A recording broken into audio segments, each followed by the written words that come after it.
Trinité. Heureusement qu'elle est patiente, parce qu'elle devait passer à l'antenne il y a déjà plusieurs semaines. Mais, comme nous, elle a été confinée, maintenant elle est sous couvre-feu. Elle a simplement la chance d'être au ciel, ça doit être plus facile à vivre. Mais voilà, je vous propose un cycle de 3 conférences sur cette jeune carmélite.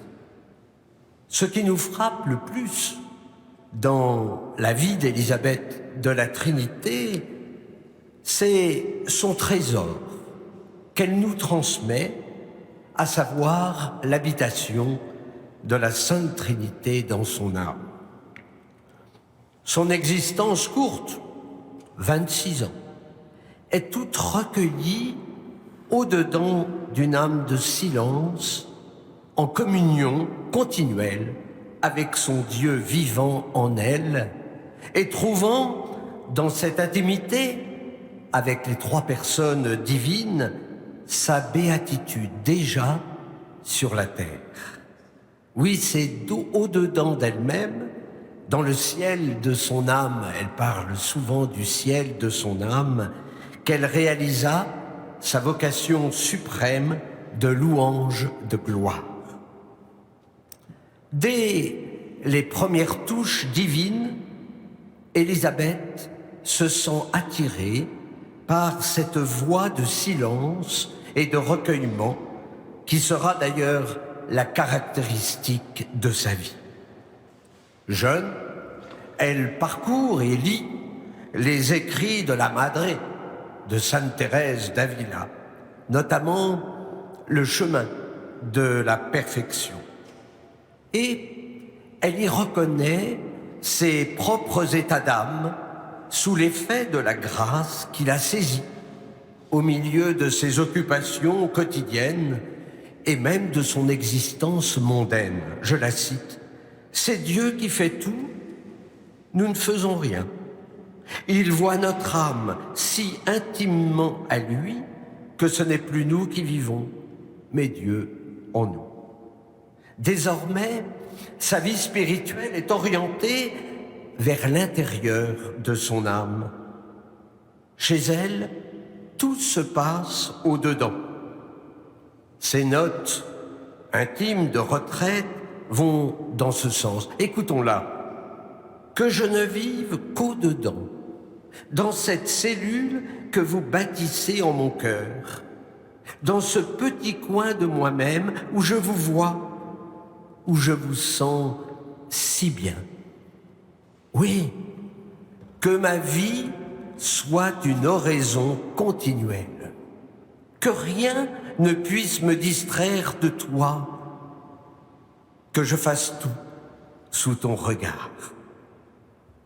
Accompagnée par le père Vallée, elle comprit qu'elle était le temple de l'Esprit Saint et que la Trinité Sainte avait fait sa demeure en elle. Dieu en moi, moi en lui, que ce soit notre devise. À une amie qui, rêvant comme elle d'entrer au Carmel, elle lui écrit « Que c'est bon, cette présence de Dieu au-dedans de nous, dans ce sanctuaire intime de nos âmes. Là, nous le trouvons toujours, quoique nous sentions plus sa présence. Mais il est là tout de même, plus près peut-être encore. C'est là que j'aime le chercher. » Après les premières heures d'illumination, le sentiment de cette présence disparut, au point même de remettre en cause sa vocation. Mais au lieu de fléchir ou de se lamenter, Élisabeth alors se plonge dans une vie de foi encore plus profonde. Ce n'est plus un voile, mais un mur épais qui me le cache. C'est dur, après l'avoir senti si près, mais je suis prête à demeurer en cet état d'âme. Allons à lui par la foi pure. Nous reviendrons sur le thème de la foi, mais c'est vrai que dans la prière, dans l'oraison, surtout dans notre oraison souvent aride, sèche, il y a le rôle de la foi. Il est là, même si je ne le sens pas, même si je ne le vois pas. Alors elle avance en pleine sécurité sur ce chemin de la présence de Dieu. Son âme commence à lui trouver un appui, même privé de l'Église et de l'Eucharistie, comme nous avons tous connu lors de cette épidémie du coronavirus. Elle écrit « Le bon Dieu n'a pas besoin de sacrement pour venir à moi. Je l'ai tout autant. C'est si bon, cette présence de Dieu. C'est là, tout au fond, dans le ciel de mon âme, que j'aime le trouver, puisqu'il ne me quitte jamais.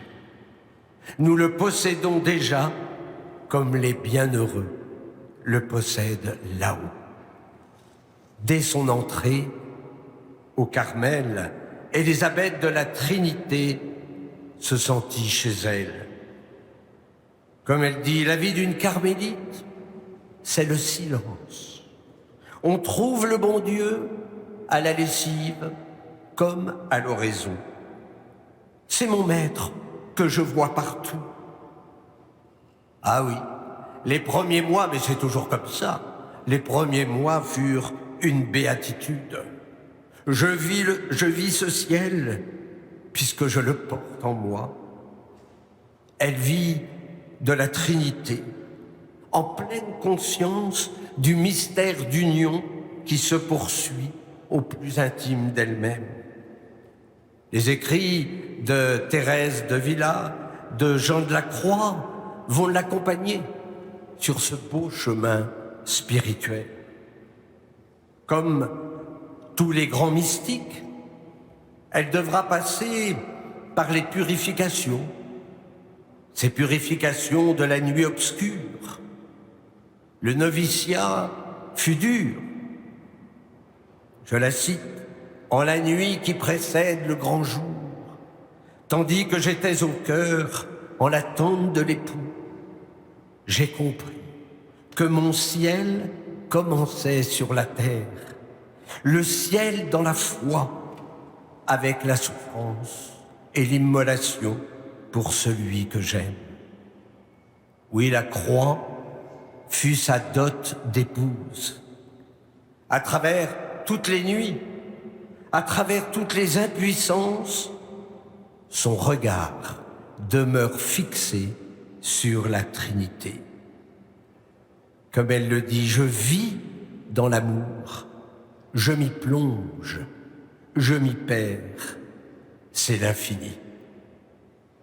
Peut-être d'ailleurs, quand on doit expliquer le mystère de la Trinité, il faut sans doute commencer par s'y plonger, par s'y perdre. Et ensuite, ça sera le fruit de la contemplation. Le 21 novembre 1904, elle écrit sa célèbre prière « Ô mon Dieu, Trinité que j'adore ». Le Christ demeure au centre de sa prière comme de sa vie. Mais si le Christ demeure là, c'est justement pour l'emporter dans la Trinité. Ô mes trois, mon tout, ma béatitude, solitude infinie, immensité où je me perds, je me livre à vous comme une proie. Ensevelissez-vous en moi pour que je m'ensevelisse en vous, en attendant d'aller contempler en votre lumière l'abîme de vos grandeurs. Eh bien, il a fallu toute une vie, même courte, mais toute une vie de silence, de recueillement et d'amour pour écrire une telle prière. Elle reçut la grâce, car c'est de l'ordre de la grâce, elle reçut la grâce d'oubli de soi. Voici ce qu'elle écrit 3 jours après à une amie. Cela vous paraît difficile de vous oublier. Si vous saviez comme cela est simple. Je vais vous donner mon secret, important pour vous aussi. Pensez à ce Dieu qui habite en vous, dont vous êtes le temple. Alors, petit à petit, l'âme s'habitue à vivre en sa douce compagnie. Elle comprend qu'elle porte en elle un petit ciel où le Dieu d'amour a fixé son séjour. Au soir des rameaux, Élisabeth a une crise très forte à la suite d'une tuberculose, de la maladie d'Addison, alors inguérissable, qui est une affection chronique de l'ensemble du métabolisme. Elle dit « Je vais à la lumière, à l'amour, à la vie ». Oui, mais Dieu prolongea son exil. Qu'importe, elle préfère à tout la volonté divine. En la fête de l'Ascension, elle reçut une grâce exceptionnelle d'union transformante. La conscience permanente de l'habitation de la Trinité en elle. Et depuis ce jour, quand on lui recommandait une intention de prière, elle répondait toujours en souriant « Je vais en parler à mon conseil tout-puissant ». Elle nous livre son testament spirituel dans cette retraite qu'elle s'est prêchée elle-même. Comment trouver son ciel sur la terre que nous allons faire nôtre. Le 31 octobre, elle reçut les derniers sacrements et elle dicta un dernier message. « Voici, je crois, le grand jour désiré. J'ai espérance d'être ce soir dans cette grande multitude que Saint Jean vit devant le trône de l'agneau. Je vous donne rendez-vous dans la vision à laquelle je vais me perdre pour toujours. » Le jour de la Toussaint, l'heure suprême arriva. Tout passe. Au soir de la vie, l'amour seul demeure. Il faut tout faire par amour. Commencèrent 9 jours d'agonie douloureuse. L'avant-veille de sa mort, alors que le médecin lui partageait son inquiétude, elle entra en jubilation. « Dans 2 jours, je serai au sein de vous 3. C'est la Vierge, cet être tout lumineux qui me prendra par la main pour me conduire au ciel. » Et quelques jours avant de mourir, Élisabeth avait confié « Il me semble qu'au ciel, ma mission sera d'attirer les âmes en les aidant à sortir d'elles-mêmes pour adhérer à Dieu par un mouvement tout simple et tout amoureux, de les garder en ce grand silence du dedans qui permet à Dieu de s'imprimer en elles et de les transformer en lui. »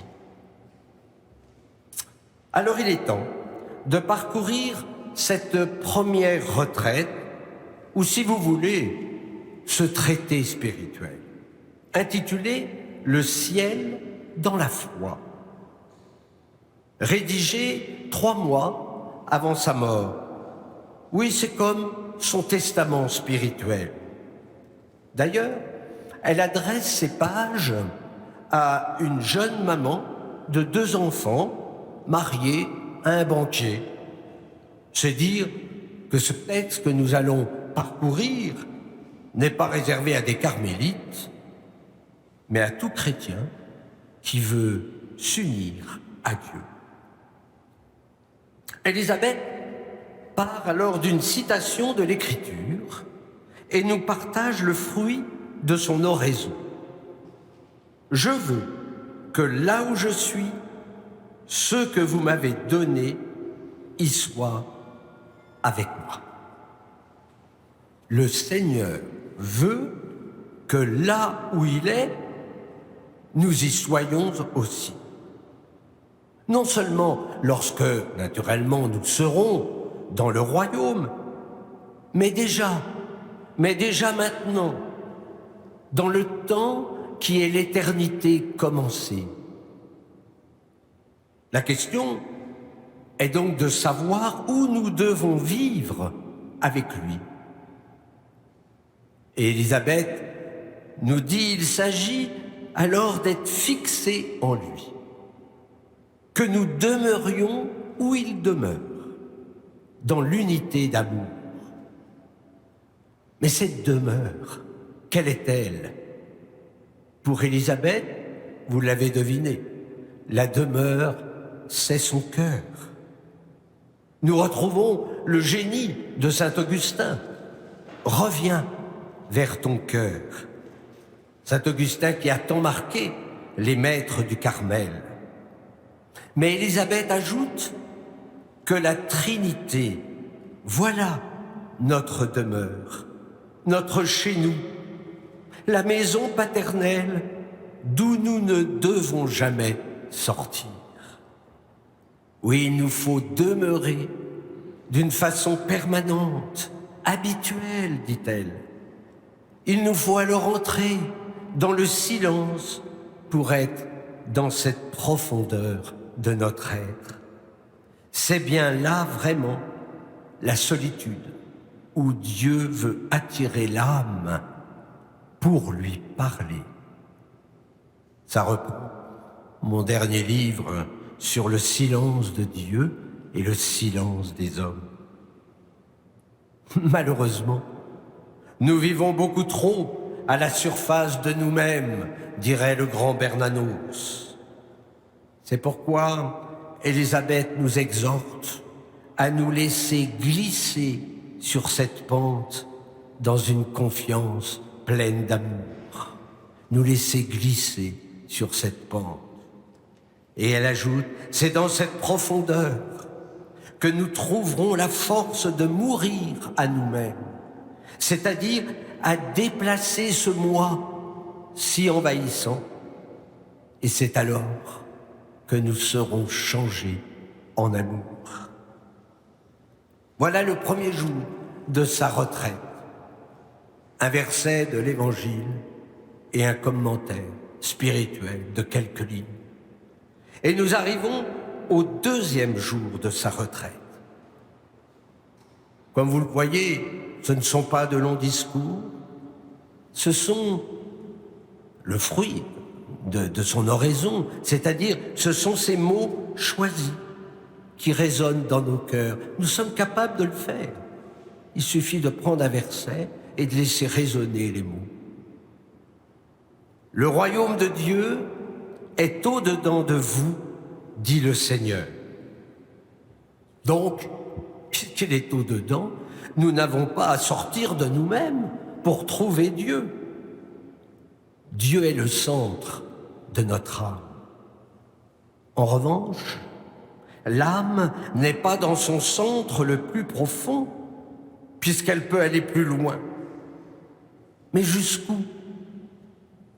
Lorsque l'amour aura atteint sa perfection, alors l'âme sera transformée au point de devenir très semblable à Dieu. Puis Élisabeth médite sur ce passage de l'évangile de Zachée. « Hâte-toi de descendre, car il faut que je demeure aujourd'hui en ta maison. » Ah oui, cette descente, elle est demandée à chacun d'entre nous. C'est cette entrée plus profonde en notre abîme intérieur. Attention, il ne s'agit pas de se couper du monde, il s'agit plutôt d'une solitude de l'esprit, un dégagement de tout ce qui n'est pas Dieu, de tout ce qui encombre notre cœur. Et c'est vrai que nous devons passer par un chemin de purification pour nous dégager de tout ce qui nous retient de fantaisie, tout ce qui nous éloigne de l'union divine. Alors au bout de ce chemin, l'amour sera parfait. Cet amour, dit Élisabeth, nous entraîne dans les détours et les sentiers que lui seul connaît. Et il nous entraîne sans retour. Nous ne revenons plus sur nos pas. Comme c'est encourageant. Le troisième jour porte sur ce verset de Saint Jean. Si quelqu'un m'aime, il gardera ma parole et mon Père l'aimera. Et nous viendrons à lui et nous ferons en lui notre demeure. L'amour. Voilà ce qui attire, ce qui entraîne Dieu jusqu'à sa créature. La propriété de l'amour est de ne jamais se rechercher, de ne rien se réserver. Non, la propriété de l'amour, c'est de donner tout à celui qu'il aime. Alors, il s'agit à la fois de mourir chaque jour, c'est-à-dire je diminue, je me renonce un peu plus chaque jour, afin qu'en moi, le Christ puisse grandir et soit exalté. Elle a une belle formule, elle dit « Je réside toute petite au fond de ma pauvreté ». À quelques semaines de sa mort, Élisabeth voit son néant, sa petitesse, son incapacité, ses négligences. Ah, nous retrouvons les accents de la petite Thérèse de l'enfant Jésus.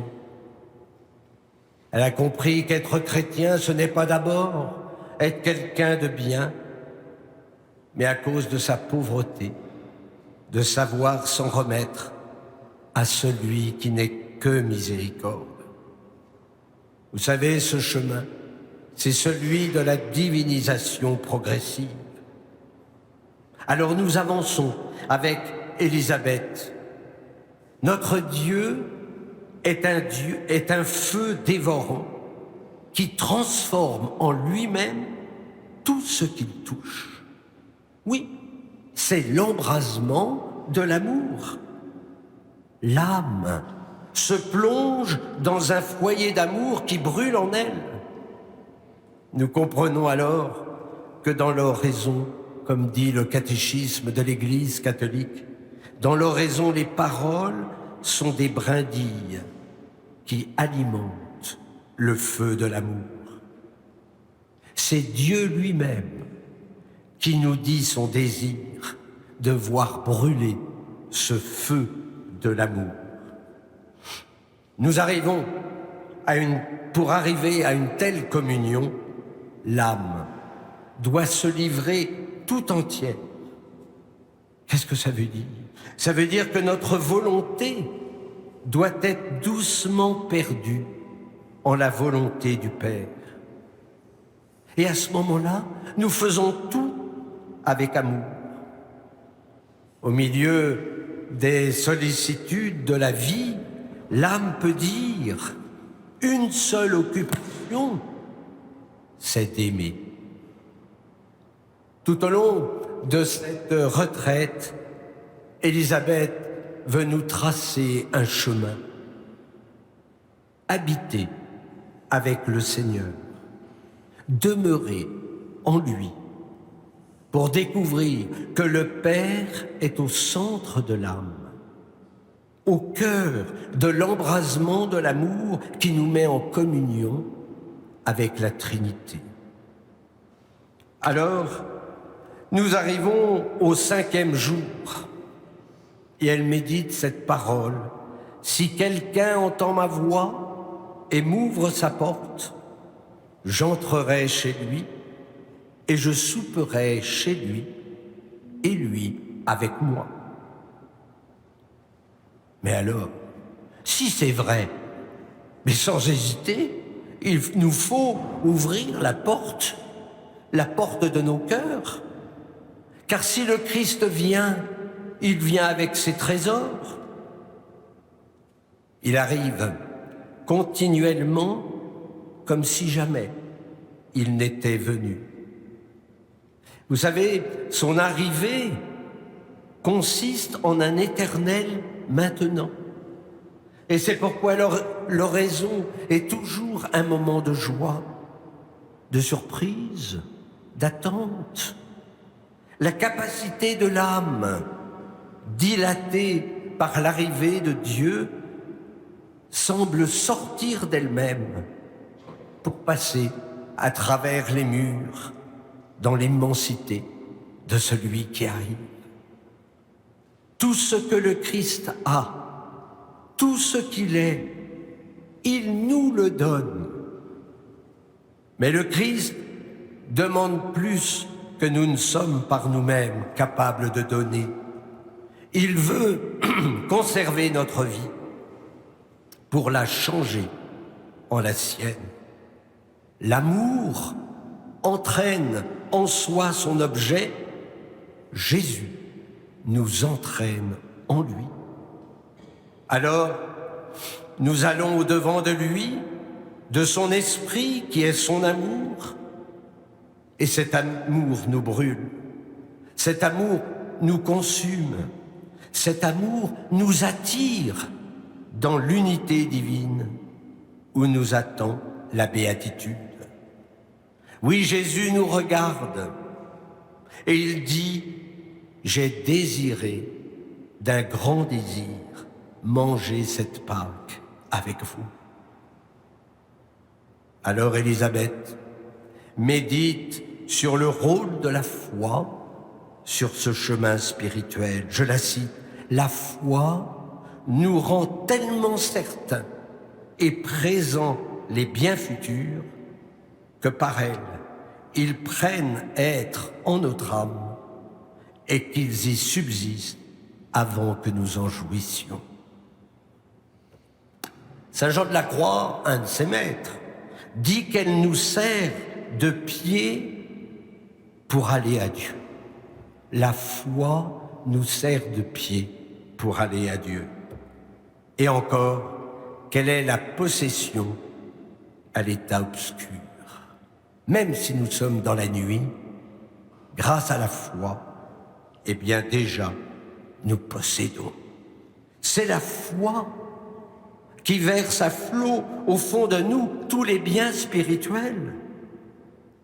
La foi, elle nous donne Dieu dès cette vie, revêtue, il est vrai, du voile dont elle le couvre. Mais pourtant, c'est Dieu lui-même que nous portons, que nous avons, que nous voyons. Nous attendons avec confiance cette claire vision quand nous serons dans le face-à-face. Et comme le dit Saint Jean, alors nous le verrons tel qu'il est et nous lui serons semblables. La foi, c'est le moyen de rendre à notre Dieu amour pour amour. L'âme, elle ne s'arrête plus au goût, au sentiment. Peu lui importe de sentir Dieu ou de ne pas le sentir. Elle croit. Elle croit à son amour. À l'âme, tout éveillé en sa foi, la voix du Maître peut dire dans le secret intime, cette parole qu'il adressait un jour à Marie-Madeleine, va dans la paix, ta foi t'a sauvé. Ah, il nous faut retrouver la simplicité qui est le fondement de toute la vie spirituelle, car elle nous transporte dans la profondeur où Dieu habite. L'âme simple, elle pénètre en sa profondeur jusqu'à son fondement, qui est la porte de la vie éternelle. Nous poursuivrons cette retraite la semaine prochaine, mais en conclusion, le Dieu d'amour qui est riche en miséricorde a choisi 2 carmélites pour être les messagères de son amour. Le génie simple et sublime de Thérèse de Lisieux nous apprend la voie de la confiance et de l'amour. Elle est la sainte et le docteur de l'enfance spirituelle. Et quant à Élisabeth, elle est la sainte de l'habitation divine. Et elle nous est donnée comme un guide sûr et un modèle accessible dans cette vie d'intimité avec la Trinité Sainte.